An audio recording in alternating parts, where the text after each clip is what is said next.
Well, hello, church history friends. My name is Barb Walden, and it is a joy to welcome you tonight to an evening of Community of Christ history. Now, joining me today is my co-host, Peter Smith. Peter is a board member for the Community of Christ Historic Sites Foundation, and he's also the co-director of our annual Historic Sites bus tour. He's joining us tonight from Michigan. Welcome, Peter. I have just one announcement to share this evening, but I think it's an exciting one. Tonight's lecture is kicking off our spring lecture series and another series of fascinating church history topics and great speakers. As you can see on the screen, we have a lot of history to cover this May. We hope you'll join us as we hear about the story behind the first woman baptized in French Polynesia. One week, we'll explore the evolving communion traditions within the reorganization, the early reorganization. Another lecture will take a look at Frederick M. Smith and his theological views and thoughts on the social gospel. I'm telling you, friends, this is going to be a great series. You can register for any one of these lectures by heading over to the Foundation's website. Peter Smith has already dropped the link into the chats.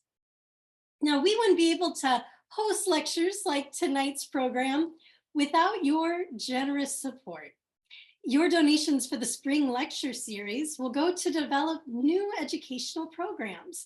They help fund the Alma Blair internship program. They support the expansion of oral histories and ensure that we can continue providing online programs like our lecture series and book series long into the future. So you can see the QR code on the screen, and Peter will drop the online donation link and mailing address into the chat. Thank you all for your support, friends. Speaking of exciting programs, tonight we are starting a new series of stories and storytellers called Your Story is Church History. Mark Shear, our former church historian, called his 3-volume church history set The Journey of a People. And I think that is a great title that really captures Community of Christ. Our faith community's heritage is not about one individual, but really rather it's a collection of stories about a community of people from all over the world journeying together. The question we curious church history folk want to ask is, who are these people and what are their stories?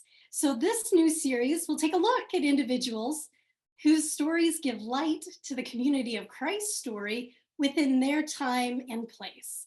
So each of our fall and spring series on the schedule, we will include one evening program where we invite an individual to share their story. That's why we're calling the new series Your Story is Church History. Our first storyteller in this series is Everett Graffeo, someone many of you may have met during his time serving as an apostle and presiding evangelist in Community of Christ. In our fall series, we will welcome Stacy Cram to share the story behind her personal journey through life in our Your Story is Church History series. So consider this program an evening of tales with friends as we take the time to hear one another's stories to better understand this journey of a people. We would love to hear your suggestions of potential people you would like to hear share their story in future programs. So feel free to drop any storyteller suggestions in the chat, and we will be sure to consider all of your suggestions following tonight's program. Speaking of Everett, we are thrilled that Everett Graffeo is joining us this evening to share his story. It seems like everyone knows Everett, but for those who don't, I'll share a little introduction as he is a man on a never-ending journey. Everett Graffeo was born in Iowa. He relocated to Independence, Missouri, where he attended his earliest years of school. And following high school, he returned to Iowa to attend Grayson College, where he graduated in 1958. His journey of learning continued on to Indiana University, where he earned a master's degree and a major in French from the Monterey School of Languages. Everett and his wife, Judy, have been married for 66 years and have shared in raising 3 children. Their names are Steve Graffeo, Angie Shaw, and Julie Frank.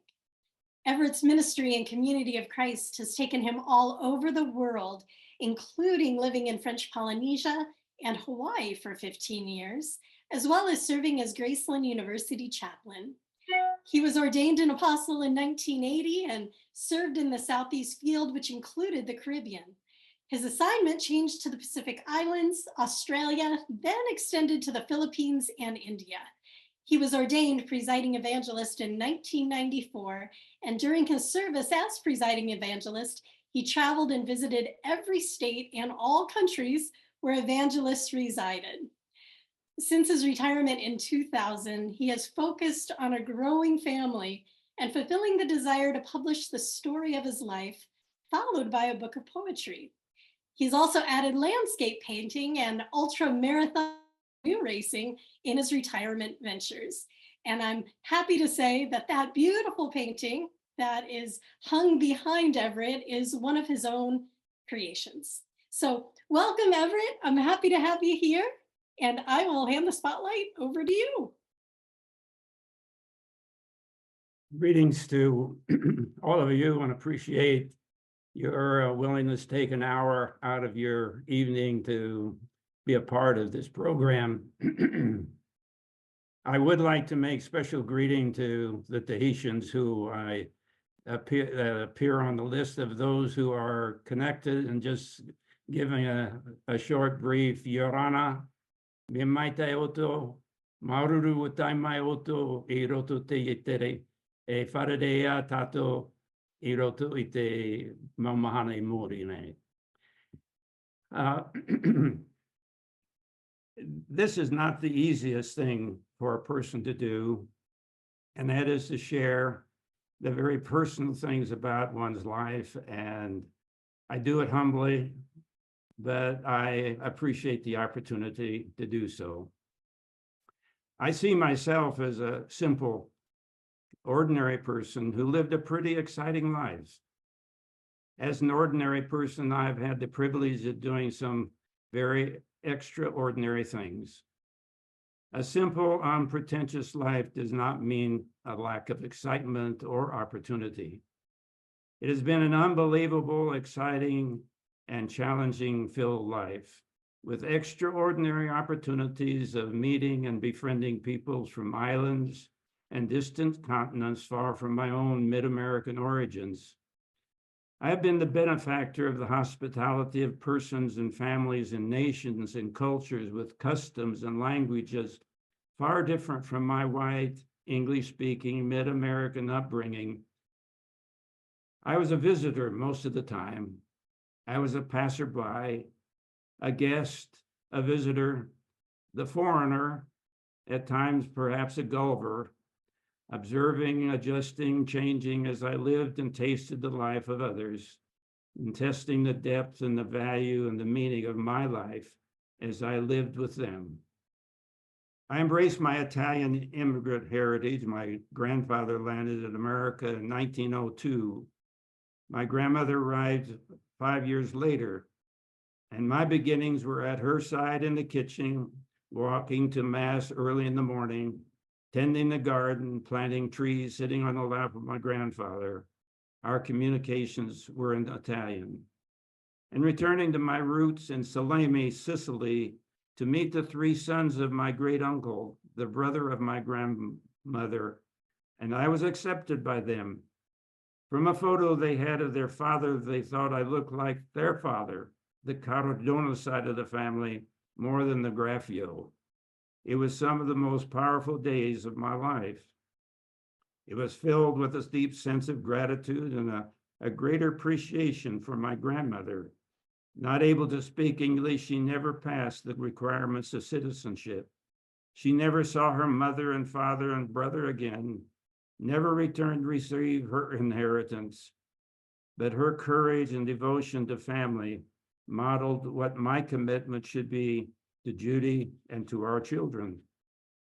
That trip was a reality check for me. I was able to see clearly and internalize the realization that so much of our lives is determined by those to whom we are born, where we are born, the environment, the geography, the language, the customs and opportunities of where we grow up, live, and die. My life has been so enriched as I have struggled to match my life with the differences expressed in countries on 6 continents and on the islands of the Pacific and the Caribbean. My world continued to expand with each new journey. My worldview changed, but most often affirmed an inclusive worldview with each new encounter. Everything I had created in my mind and how life was ordered has been turned upside down so many times. No longer was meat and mashed potatoes the greatest meal in the world. Taste buds changed to relish the taste of fish, which I refused to eat in my childhood years. Fish of all kinds, both cooked and raw, was a daily fare.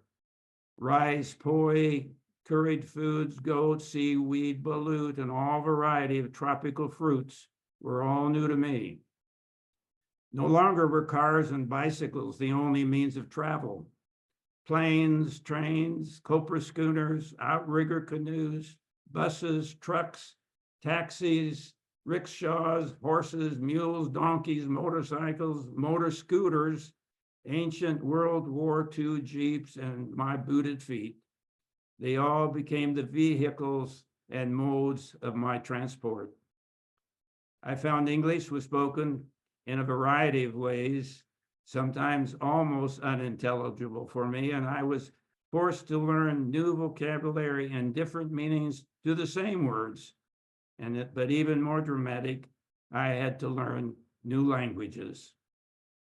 My life falls into natural chapters, perhaps even as yours, that cover periods of years based on life choices and assignments of ministry and the places and the peoples where those assignments took place. I clearly see now that these periods were defining my life. As one ended, there was a need to give up so much that had become life-defining and then required to let it go in order to find purpose and meaning in the new period just beginning. Each of these life chapters had a beginning often with much uncertainty and struggle, meeting the families and congregations of the church. Then all too soon, assignments of 2 years, 8 years, 7 years, 2 years, 14, and 6, finding that things were coming to a close and I was about to move on to unknown places and unknown people. These times were filled with restless moments. There was sadness at leaving those we loved and who loved us, but we never forgot the deeply lived experiences we had had together. There was always sadness, but we never let go of the people who had been our friends and co-workers, co-leaders, co-adventurers in these assignments. But there was also a huge anticipation of what the family was going to find in the new assignment. I found that in this ever-evolving story of life and ministry, most of my best experiences have been accepting tasks before I considered myself ready. And if I had waited to say yes till I thought I was adequate and ready to undertake the task, the opportunity would have passed me by. I always felt in control of my life, but in reflection and the way things happened, it continues to leave me wondering. I have lived by my choices, but as I reflect on what has happened, it has really been a matter of accepting or rejecting opportunities given to me. It is like someone calling me or whispering in my ear, giving me the chance to do something that I had nothing to do with in its creation. I was being given the chance to be a part of something bigger than myself if I chose to follow that path. I just needed to respond with a yes or a no. Do I accept this opportunity or let it go by? To most of them, I said yes. I have wondered why it has happened as it has. Is there some great overarching presence that is moving all of history, and I'm just but a part of it, like a leaf floating on the Missouri River. I am caught in the 3-mile current that will not rest, and that takes me to the Mississippi, and there join others that takes us all to become a part of the vastness of the sea. In the mid-1970s, at a critical time in my life, I was deciding it was time to leave appointee life. I was invited to attend a gathering of Asia Pacific leaders in the Philippines with Apostles Howard Sheehy and Charles Neff. James Y.C. Yen, a Chinese educator and organizer known for his work in mass literacy and rural reconstruction, was the guest lecturer. In the first lecture, he shared his methodology of introducing a written language to the peasant population. He had a large contingent of students who he trained to go into the midst of the rural population of China, who prior to that time had never been taught how to read and write their language. How do you begin to perform this enormous task? Not only was he the leader in this movement in China, but in many other countries. The initial steps in this process I absorbed into my very soul and heart, and they became the driving directive in my travels and ministry. I have tested them, I have used them in experience, and for me, there is no other way. They are easy to follow, and they're appropriate for young and old for any period of time, past or future.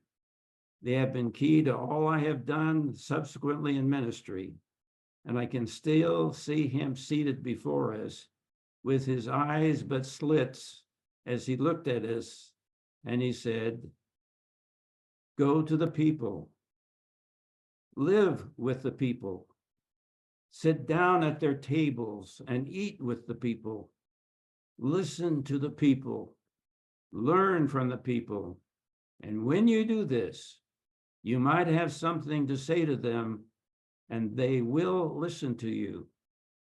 And this is the heart and soul of relational ministry, which is the essence of Jesus's ministry.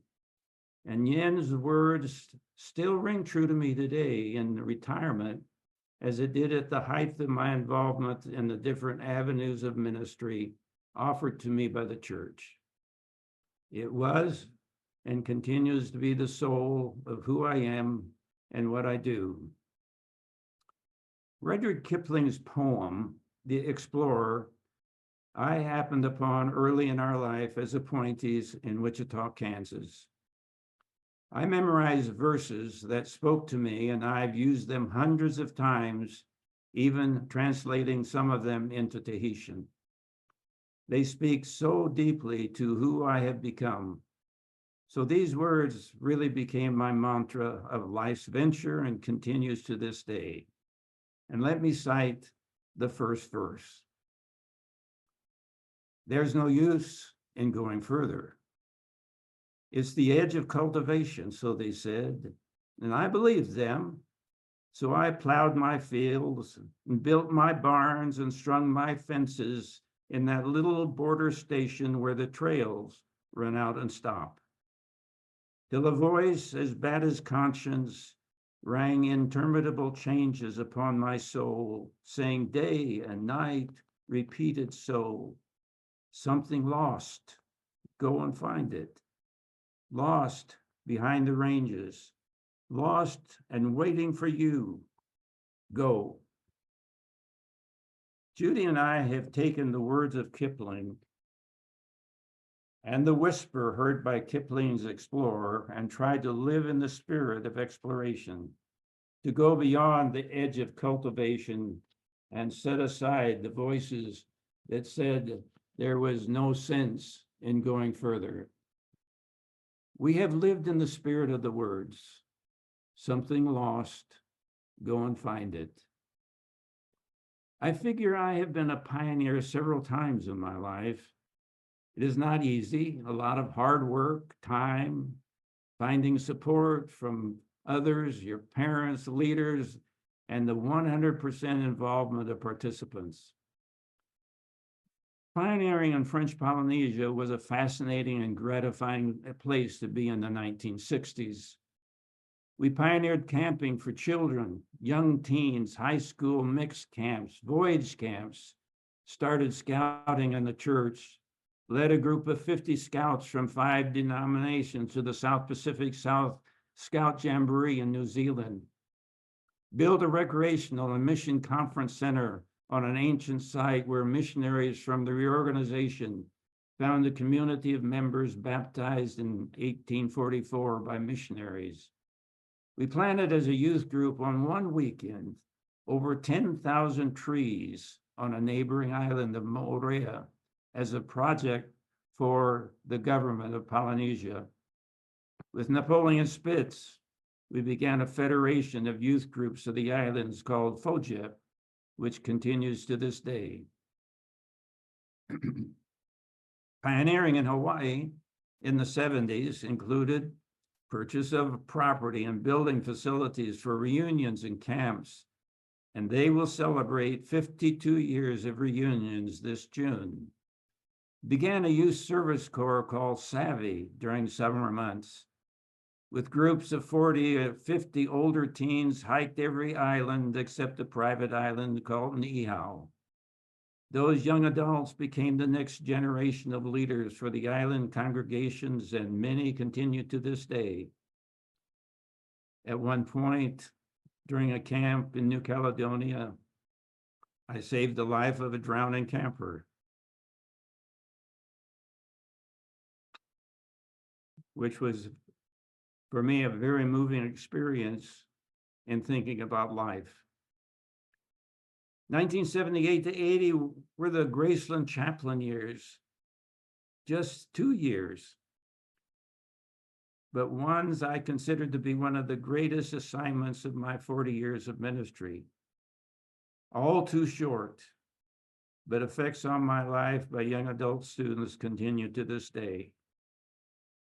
1980 to 1994 were the years as an apostle. Wonderful years in the southern states and the Caribbean, Pacific Islands, Philippines, India, Australia. As a field apostle for 8 years, I heeded the words, go to the people. I visited every congregation in the Southeast field. Learn from the people. I visited village congregations throughout Haiti. On one journey, I saved the life of a dog. Tied at the end of a rope, being drowned by the captain of the boat we were to take back to the mainland, and standing in water up to my neck with a jeering crowd urging the captain on while the dog's owner cried on the dock. I visited the cane cutters,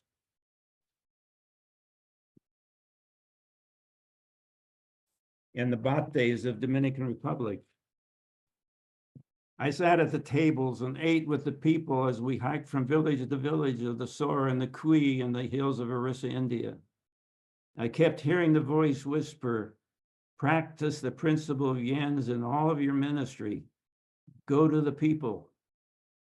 I experienced the sacred moments when entering a village, 2 women would wash my feet and those of my friend and fellow minister, Malcolm Stevenson, then dry them with the sari they wore over their heads and shoulders, then to dance with the whole village through the winding paths of their homes. I was humbled at each departure when our partners in leadership who lived in those same villages and carried on the work would kneel at our feet and wipe the dust off of our sandals with their hands, and then kiss the tips of their fingers and wipe them on their white shirts. It was the ritual of departure of brothers. They did this no matter how hard we tried to stop them. It became a most endearing moment of ministry. And it was that same gesture I was able to do to them at my final departure And it was there I experienced perhaps a bit of the intensity of the feelings of Jesus must have felt when he washed the feet of his disciples and their final meal together, anticipating his death. I was the apostle assigned to spectacular at Graceland, and the development of spec made by the steering committee from 1980 to 1994 was spectacular. The leadership team, staffing, and program of spec were wonderful, and the staffing and program developed incrementally each year from sports to include the arts and painting and pottery and theater and education classes and worship. In 1992, because of the work of a World Conference committee I chaired along with Jerry Ashby, we recommended to the first presidency there would be a worldwide youth gathering to celebrate the completion of the Independence Temple.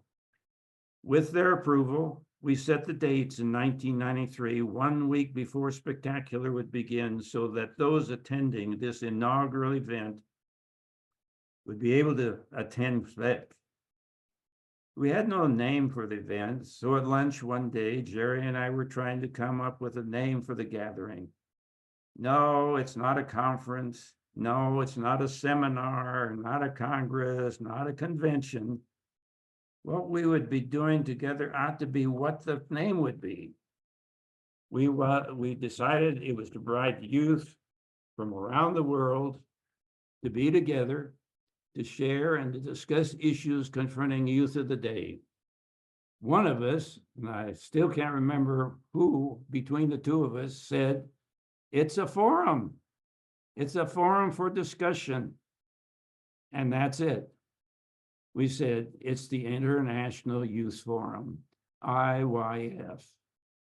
It has become the single world church event where youth gather from around the world, join as the church of today. It expanded the program of SPEC with the international representatives. I felt like a pioneer, opening up a whole new trail that others would follow. And what a joyous experience it's been. Others have taken IYF to be so much more than its initial beginnings. And so we praise the leadership who have responded to the spirit of adventure.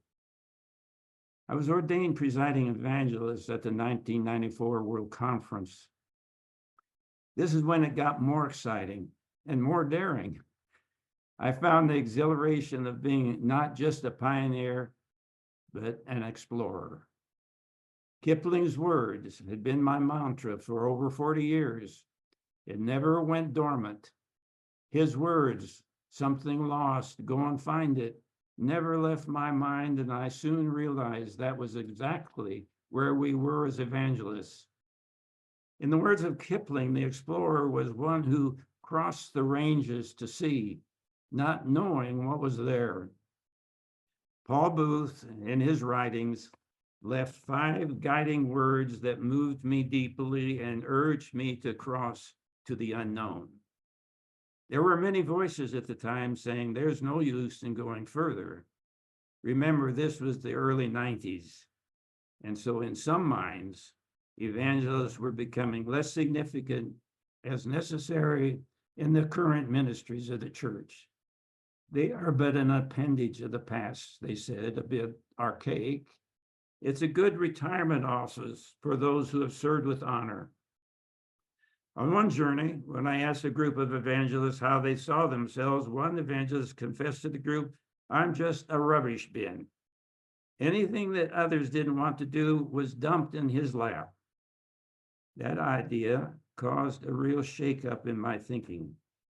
There must be more to the office of evangelist than being asked to say a prayer, also remembering how long prayers of evangelists sometimes are, or being one who was dumped upon if no one else was available, or being a fact of dignified way to retire a person of long standing from other priesthood ministry. The fact I had been called to be an evangelist and not a patriarch set the tone and image of ministry. Nor more were we to be called patriarchs. We were cutting all ties with patriarchy. based on values and behavior patterns that were shaped by men, which encouraged a privileged position. No more were we to be privileged men or women on white horses. It had no place in the church who served as ministers of blessing. So I decided to go beyond the ranges just to see if something had been lost and who we were to be, or maybe there was something yet to be found and yet to be discovered. Paul Booth's 5 words became my obsession for 6 years as presiding evangelist. It is the forever legacy of Paul Booth to the ministry of evangelists, to the church, and to the world. His tenure as presider over the order was but a brief 2 years. Those 5 words directed the order under my leadership, and I heard the voice repeating in my soul. It was the voice of Paul Booth. Evangelists are ministers of blessing. And I believed him. And it continues to be the driving force of the ministry of evangelists. 1994 to 2000 were the years of the great exploration by the order of evangelists. We went together and discovered the God-buried treasure embedded in blessing ministry. And Jesus was our model of blessing, not a tradition to which we should aspire. A brief sentence in scriptures about the life of Jesus I found, because it's almost lost in its briefness. It was a guiding compass as a still small voice in my heart. When it says in scripture, he went about doing good. It would become the identity and face of the order. It set out the task doing good, which meant being a blessing to all. That would be the focus and response of the order. To do good is to bless without restriction. It was Barbara Howard, Velma Roosh, Harry Black, Morris Draper, and others who met, and we began to form a path forward. Multiple blessings for persons was an issue to resolve from past tradition and directions of one blessing per person for a person's lifetime by an evangelist. And secondly, the assumption that only evangelists could bless. There was a transformation of thinking about the sacrament and blessing as a ministry by and for all.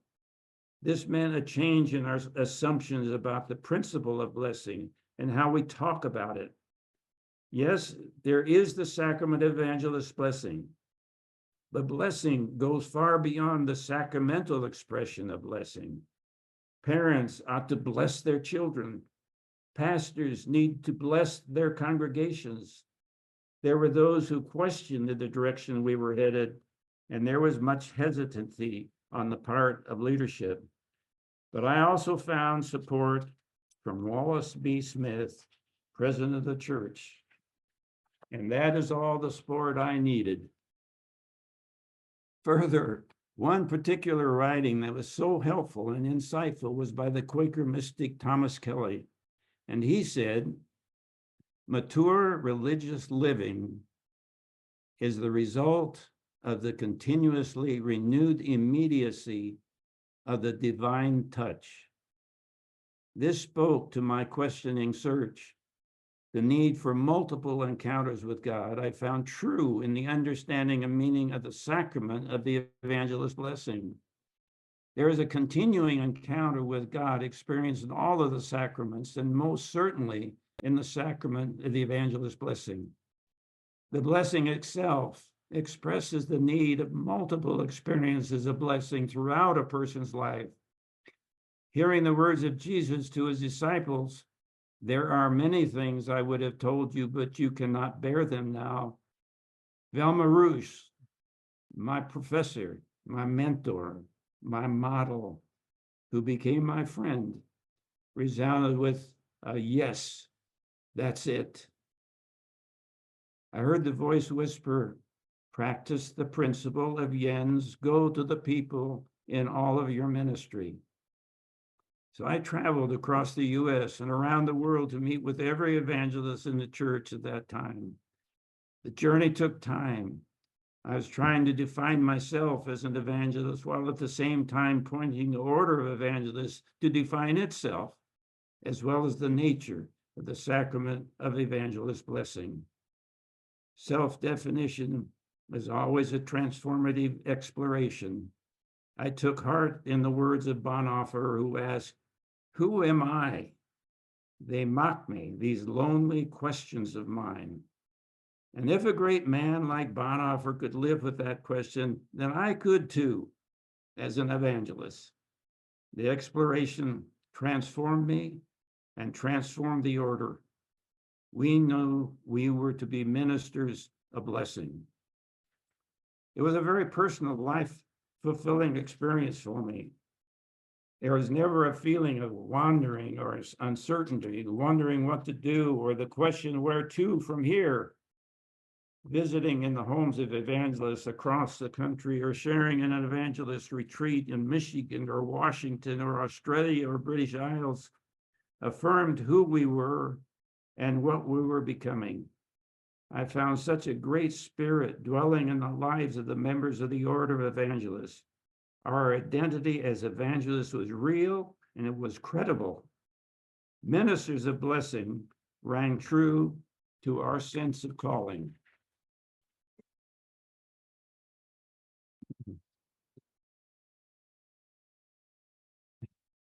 There were discouraging people, some of my associates in ministry. They questioned the principle that the evangelist blessing was for all persons.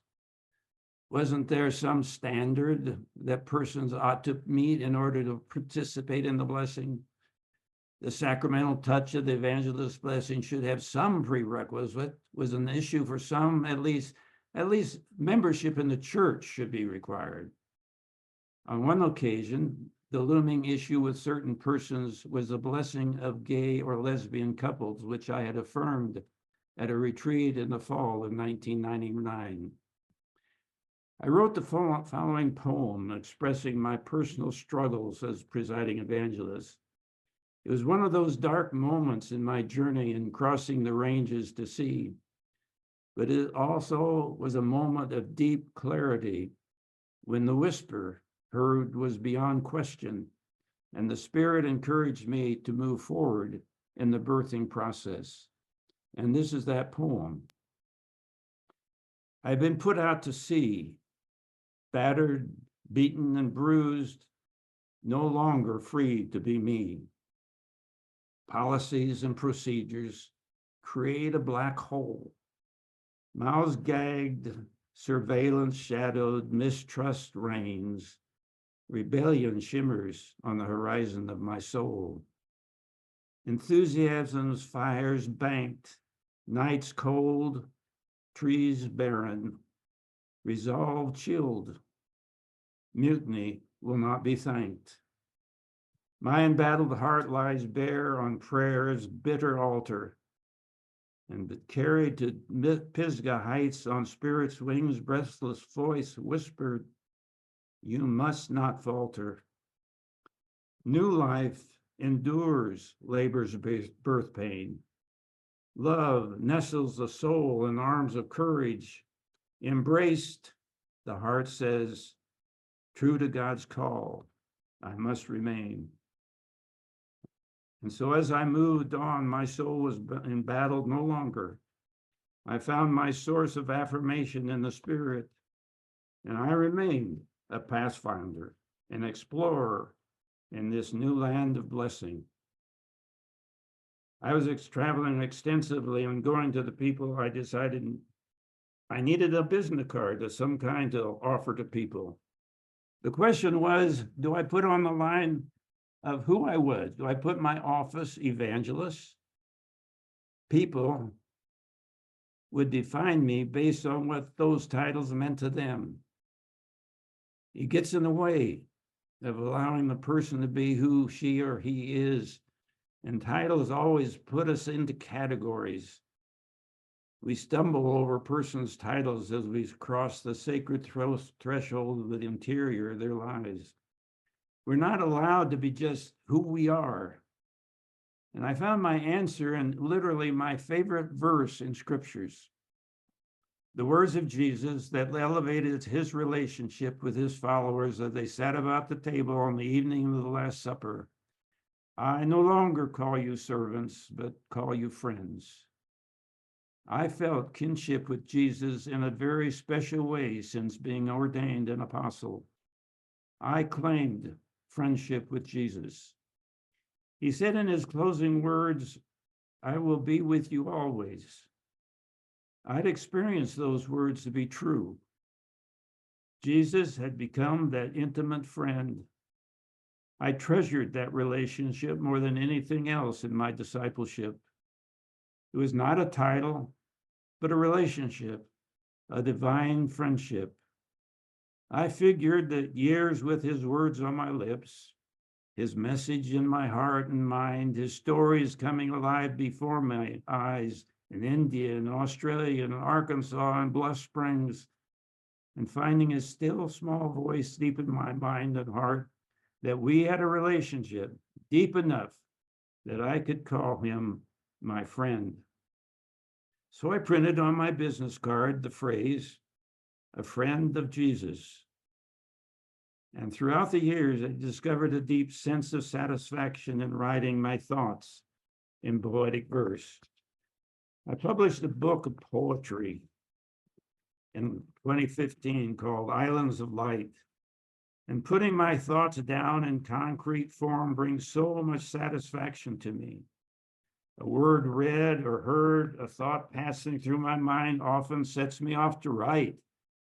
A burrow in Haiti, a wedding feast in India, a train station, 2 brown cubes on white linen of communion in preparation of my thoughts for this evening.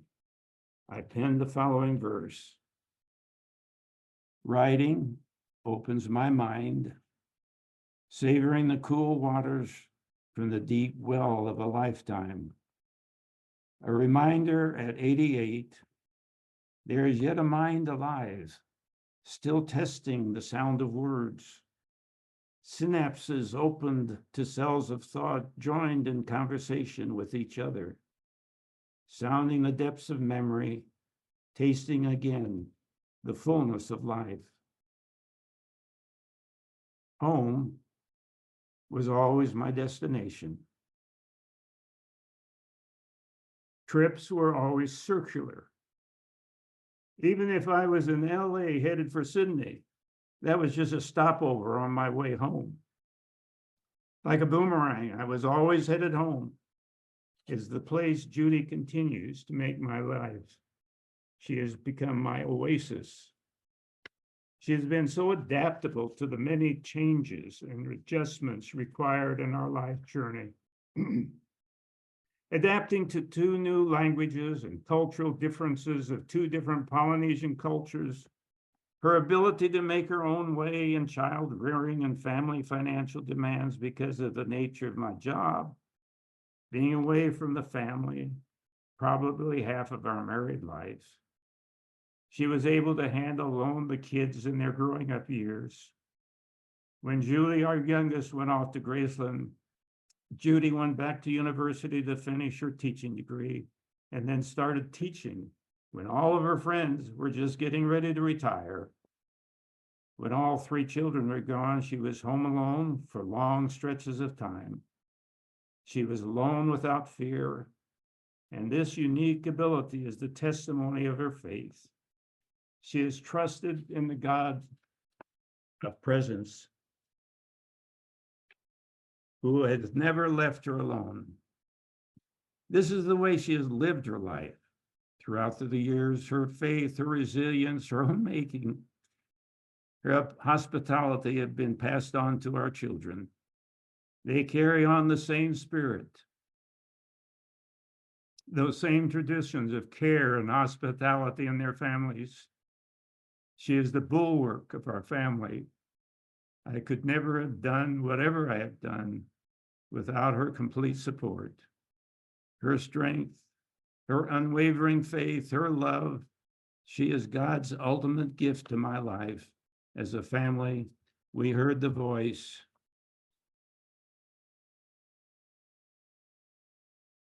We have lived the venture.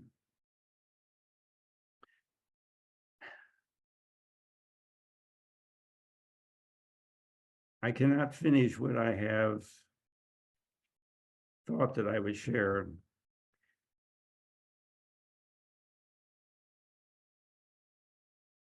Only one short one was when I was in Wichita. In those earliest days of being an appointee, I gave a sermon on a Saturday night. On Sunday morning, Apostle Arthur Oakman was to speak. He grabbed me in his office, in the office there in Wichita, and said, "Good sermon, Everett. You just used too many prepositions at the end of your sentence." And then close with the never to be gotten words, "And you better watch out. You just might become an apostle someday." All I can say is that The Hound of Heaven by Francis Thompson expresses my flight for the next 20 years. In the midst of tears, I hid from him.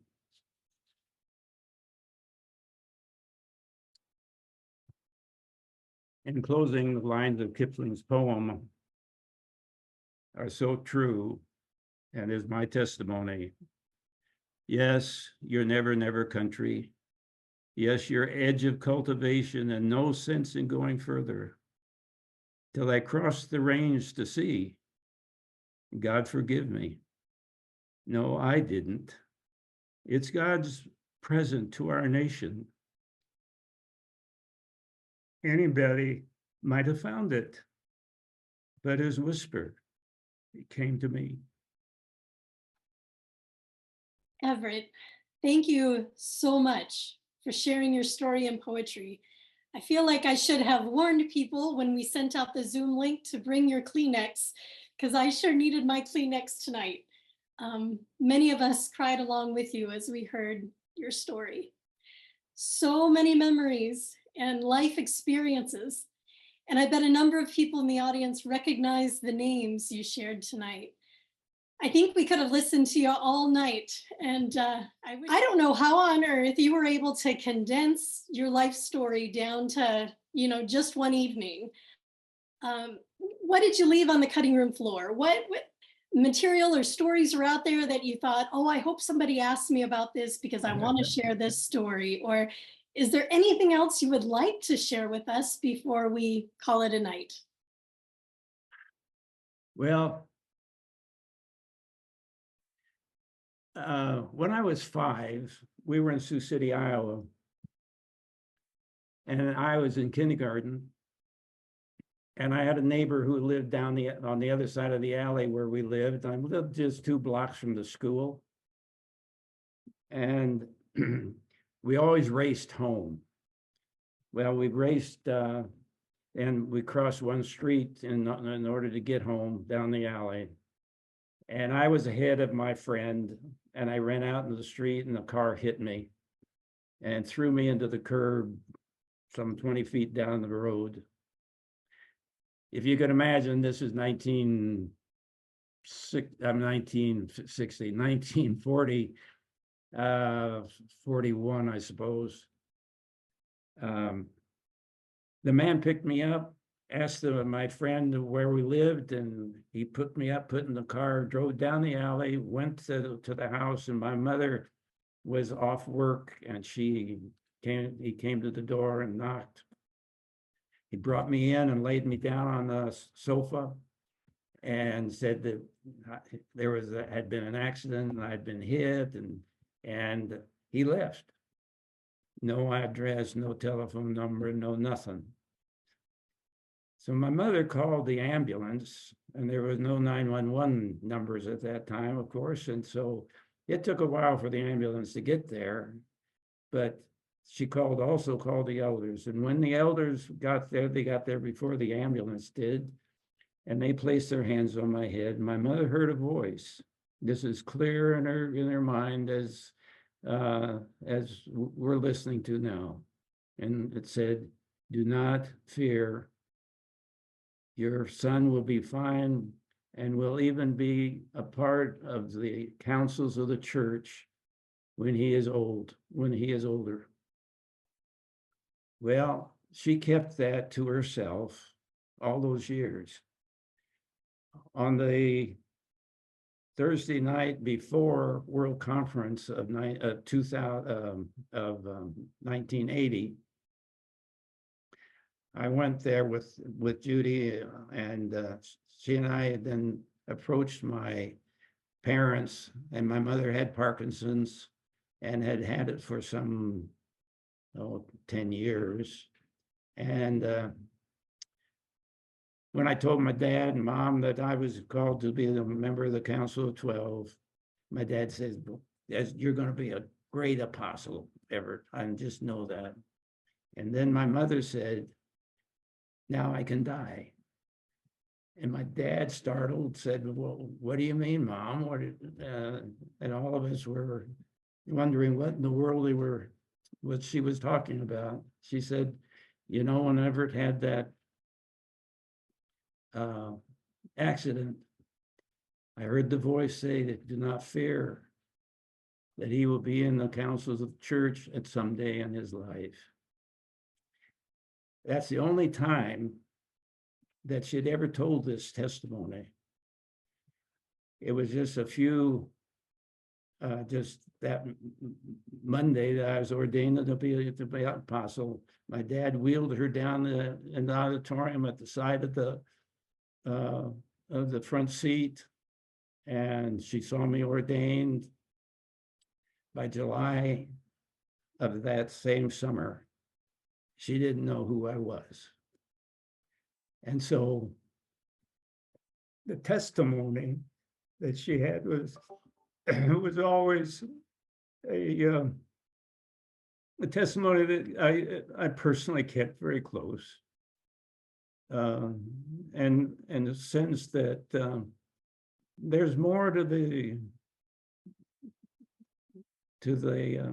faith than we realize, that there's more of God in all of our lives, kind of standing outside of our personal journeys and seeing the totality of it. And so that for me is maybe one of the strongest testimonies about how God moves into our lives. And as we respond and say yes more than we say no, that we come down the line and the eventuality of so many things happen. That's all I have. Thank you.